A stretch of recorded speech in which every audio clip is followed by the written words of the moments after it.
السلام علیکم ورحمۃ اللہ وبرکاتہ۔ حضرت دہیہ کلبی رضی اللہ تعالیٰ عنہ بہت زیادہ خوبصورت اور حسین انسان تھے۔ سیرت نگاروں نے یہ بات لکھی ہے کہ جس وقت یہ راستوں سے گزرتے تھے تو عورتیں کواڑوں سے دروازوں سے چھپ کر ان کو دیکھا کرتی تھی۔ جس وقت جناب نبی کریم صلی اللہ علیہ وسلم نے ان کو دیکھا تو دیکھ کر رات کے وقت اللہ تعالیٰ سے دعا کی کہ یا اللہ اتنا خوبصورت اور حسین نوجوان ہے، یہ جہنم کی آگ کے اندر جلے گا، اے اللہ آپ اس کو جہنم کی آگ سے بچا لے۔ جس وقت صبح ہوئی حضرت دہیہ کلبی رضی اللہ تعالیٰ عنہ جناب نبی کریم صلی اللہ علیہ وسلم کے دربار کے اندر حاضر ہوئے اور فرمایا کہ اللہ تعالیٰ کی ذات نے آپ کو کیا کیا تعلیمات دی ہیں۔ آپ صلی اللہ علیہ وسلم نے ارشاد فرمایا کہ اللہ تعالیٰ کی ذات وحدہ لا شریک ہے، اس کا کوئی شریک نہیں ہے، وہی سب کچھ عطا کرتا ہے اور وہی زندہ کرتا ہے، مارتا ہے۔ تو آپ علیہ الصلوۃ والسلام کی یہ باتیں سن کر فرمایا کہ میں مسلمان تو ہو جاؤں لیکن یا رسول اللہ میں اپنے قبیلے کا سردار ہوں اور مجھ سے ایک ایسا گناہ ہوا ہے کہ جس گناہ کی وجہ سے پتہ نہیں اللہ تعالیٰ کی ذات اور تمہارا رب جو ہے وہ مجھے بخشے گا یا نہیں بخشے گا۔ آپ صلی اللہ علیہ وسلم نے ارشاد فرمایا کہ کون سا گناہ ہے؟ حضرت دہیہ کلبی رضی اللہ تعالیٰ عنہ نے فرمایا یا رسول اللہ میں اپنی قوم کا سردار تھا، میں نے 70 گھروں کی بچیاں جو ہیں وہ اپنے ہاتھوں سے دفنائی ہیں۔ اور یہ بات کہہ کر بہت زیادہ رونے لگے۔ نبی کریم صلی اللہ علیہ وسلم نے فرمایا کہ دہیہ اللہ تعالیٰ کی ذات یہ بات جو ہے یہ گناہ تمہارا معاف کر دیں گے۔ اب اسی کشمکش کے اندر تھے، روایات کے اندر آتا ہے حضرت جبرائیل علیہ السلام تشریف لے کر آئے اور فرمایا رسول اللہ اللہ تعالیٰ کی ذات آپ کو سلام کہتی ہیں اور کہتی ہیں کہ اللہ تعالیٰ کی ذات دہیہ کلبی کے اس گناہ کو معاف فرما دیں گے۔ حضرت دہیہ کلبی رضی اللہ تعالیٰ عنہ نے یہ بات سن کر اور زیادہ رونے لگے، زاروں قطار روئے۔ آپ صلی اللہ علیہ وسلم نے پوچھا کہ دہیہ ابھی کیوں روتے ہو؟ فرمایا یا رسول اللہ میری بیوی حاملہ تھی، میں سفر پر جا رہا تھا، میں نے اپنی بیوی سے کہا کہ اگر بیٹا ہوا تو اس کو رکھ لینا اور اگر بیٹی ہوئی تو اس کو دفنا دینا۔ یا رسول اللہ میں کئی سالوں کے بعد جس وقت واپس آیا اور آ کر میں نے دروازہ بجایا تو اندر سے ایک بچی کی آواز آئی۔ میں نے کہا کہ تم کون ہو؟ کہا کہ اس گھر کے مالک کی میں بیٹی ہوں۔ حضرت دہیہ کہتے ہیں کہ اس گھر کا مالک تو میں ہوں، گویا کہ اس لڑکی کا جو باپ ہے وہ میں ہوں، یہ میری بیٹی ہے۔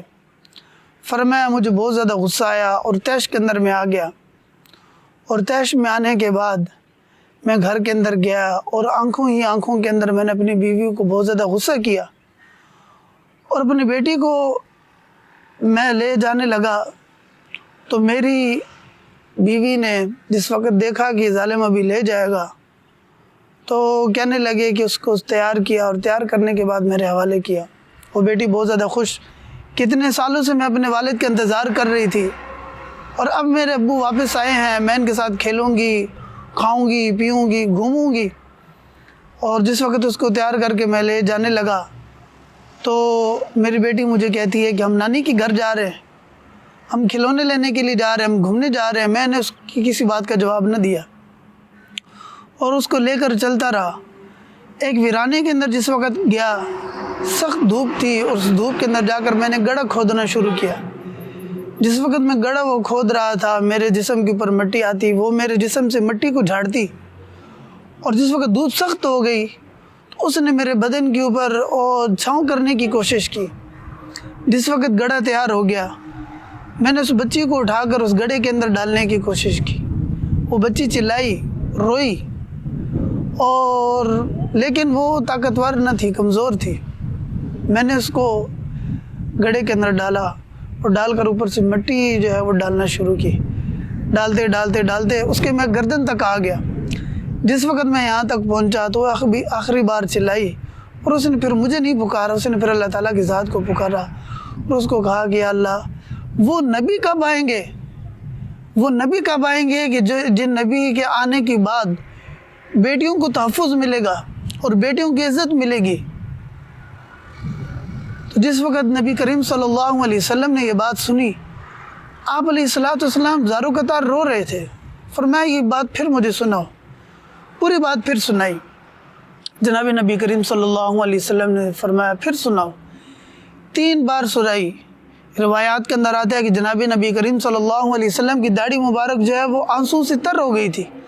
صحابہ کرام اللہ مجمعین جو اس محفل کے اندر موجود تھے، انہوں نے فرمایا یہ کتنی بار سناؤ گے؟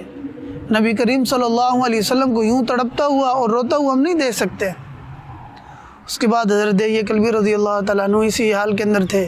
حضرت جبرائیل علیہ السلام تشریف لے کر آئے اور انہوں نے فرمایا کہ اللہ تعالیٰ کی ذات نے آپ کی بخشش فرما دی اور ان گناہوں کو معاف فرما دیے۔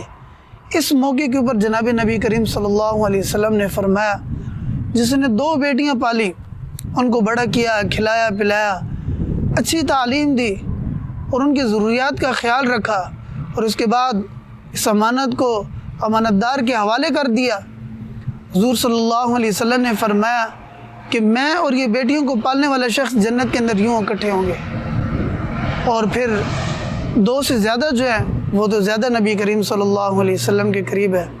اللہ تعالیٰ کی ذات نے ہمیں بیٹیاں عطا فرمائی ہیں، اور یہ ہمارے لیے اللہ تعالیٰ کی ذات نے ایک جنت کی ضمانت رکھی ہے۔ میرے دوستو، آج کل تعلیم یافتہ لوگ، دینی تعلیم رکھنے والے لوگ، وہ بھی اس چیز کو معیوب سمجھتے ہیں کہ اللہ تعالیٰ کی ذات نے ہمیں بیٹیاں کیوں دی ہیں، بیٹے کیوں نہیں دیے ہیں۔ میرے دوستو، کیا بیٹیاں اور بیٹے اللہ تعالیٰ کی ذات سے ہم منوا کر لے کر آئے تھے؟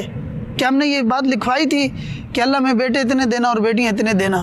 یہ تو اللہ تعالیٰ کی ذات کی دین ہے کہ وہ جس طرح دے دے، جتنا دے دے۔ اس لیے میرے دوستو، یہ بیٹیاں اللہ تعالیٰ کی ذات نے اور بیٹے اگر ہمیں عطا فرمائیں، دل و جان سے ان کو قبول کریں اور اللہ تعالیٰ کی ذات کا حکم سمجھتے ہوئے ان کو پالیں گے، اللہ تعالیٰ کی ذات دنیا آخرت کے اندر ہمارا حامی و ناصر ہوگا۔ اللہ تعالیٰ کی ذات ہمیں دل و جان سے اپنی ذات کا یقین اور اپنی مخلوق کی قدر کرنے کی توفیق عطا فرمائے۔ السلام علیکم ورحمۃ اللہ وبرکاتہ۔